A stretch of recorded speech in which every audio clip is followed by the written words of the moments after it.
IPL নিলাম সর্বশেষ কোন দলে কোন ক্রিকেটার?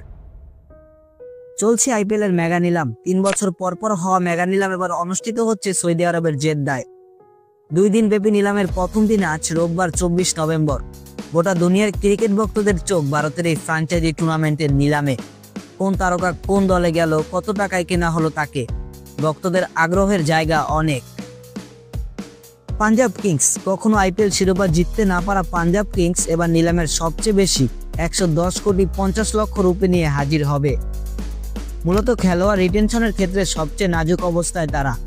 অন্যান্য দলগুলোর তারকা সব ক্রিকেটারদের রিটেনশন পদ্ধতিতে দলে নিলেও সেখানে মাত্র 2 জনকে নিয়েছে পাঞ্জাব, তাদের কেউ তারকা ক্রিকেটার নন। আজ নিলাম থেকে যাদের নিয়েছে পাঞ্জাব: আশদীপ সিং 18 কোটি রুপি, শ্রেয়াস আয়ার 26 কোটি 75 লাখ রুপি, যুজবেন্দ্র চাহাল 18 কোটি রুপি। গুজরাট টাইটান্স। আইপিএল এর অন্যতম সেরা ফ্র্যাঞ্চাইজি গুজরাট এবারও শক্তিশালী দল গড়তে মরিয়া। নিলামের আগে তারা 5 ক্রিকেটারকে রিটেন করেছে, এতে মোট ব্যয় হয়েছে 51 কোটি রুপি। অবশিষ্ট 69 কোটি রুপি নিয়ে শুরু করেছে নিলাম। আজ নিলাম থেকে যাদের নিয়েছে গুজরাট: কাগিসো রাবাডা 10 কোটি 75 লাখ রুপি, জস বাটলার 10 কোটি 75 লাখ রুপি, মোহাম্মদ সিরাজ 12 কোটি 25 লাখ রুপি। দিল্লি ক্যাপিটালস। নিলামের টেবিলে 73 কোটি রুপি নিয়ে হাজির হয়েছে দিল্লি ক্যাপিটালস। 4 ক্রিকেটারকে রিটেনশন করেছে তারা, এতে খরচ হয়েছে মোট 47 কোটি রুপি। সেই হিসাবে নিলাম থেকে বড় কোনো তারকাকে বেরাতে প্রস্তুত দলটি। কখনো শিরোপা জিততে না পারলেও দলটির জন্য ভারসাম্যহীন দল গড়তে বড় চ্যালেঞ্জ। আজ নিলাম থেকে যাদের নিয়েছে দিল্লি: মিচেল স্টার্ক 11 কোটি 75 লাখ রুপি, লোকেশ রাহুল 14 কোটি rupee. Lucknow super giant. 2024 IPL এর মাঠের বাইরে নানা কর্মকাণ্ডে বেশ বিতর্কিত হয়েছিল লখনৌ সুপার জায়ান্ট। এবার নিলামের আগে তারাও গুজরাটের মতো 5 ক্রিকেটারকে ধরে রেখেছে, এতে খরচ হয়েছে 51 কোটি রুপি, হাতে আছে 69 কোটি রুপি।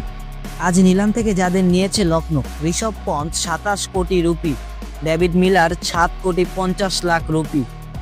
সানরাইজার্স হায়দ্রাবাদ। আইপিএল এর গত আসরের রানার্স আপ হায়দ্রাবাদ এবারও চমক দেওয়ার জন্য প্রস্তুত। 2024 সালে দারুণ ছন্দে থাকা 2 অজি ক্রিকেটার প্যাট কামিন্স ও ট্রাভিস হেডকে ধরে রেখেছে তারা। পাশাপাশি আছে হেনরি ক্লাসনের মতো বিধ্বংসী ব্যাটার। এছাড়াও দেশিদের মধ্যে অভিষেক শর্মা, নীতিশ কুমার রেড্ডিরা দুটি ছড়াতে প্রস্তুত। এই 5 ক্রিকেটারকে কিনতে খরচ করেছে 75 কোটি রুপি।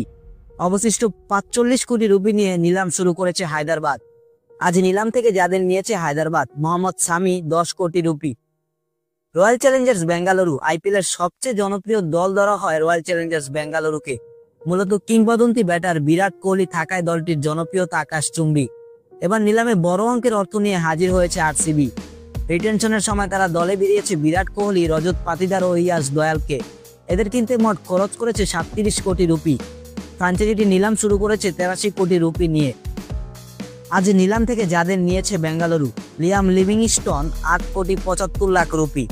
2025 আইপিএল আগামী 14 মার্চ শুরু হয়ে ফাইনাল অনুষ্ঠিত হবে 25 মে। আইপিএল এর কর্তৃপক্ষ ফ্র্যাঞ্চাইজিগুলোকে জানিয়েছে বেশিরভাগ আইসিসি পূর্ণ সদস্যের খেলোয়াড়রা পরবর্তী 3 বছর আইপিএল খেলার বিষয়ে নিজ দেশের বোর্ড থেকে সম্মতি পেয়েছেন। তবে এর মধ্যে পাকিস্তান নেই। ভারত ও পাকিস্তানের মধ্যে রাজনৈতিক বৈরী সম্পর্ক থাকায় 2008 সালের আইপিএল এর প্রথম সংস্করণের পরে ফ্র্যাঞ্চাইজি টুর্নামেন্টে খেলছেন না পাকিস্তানের ক্রিকেটাররা।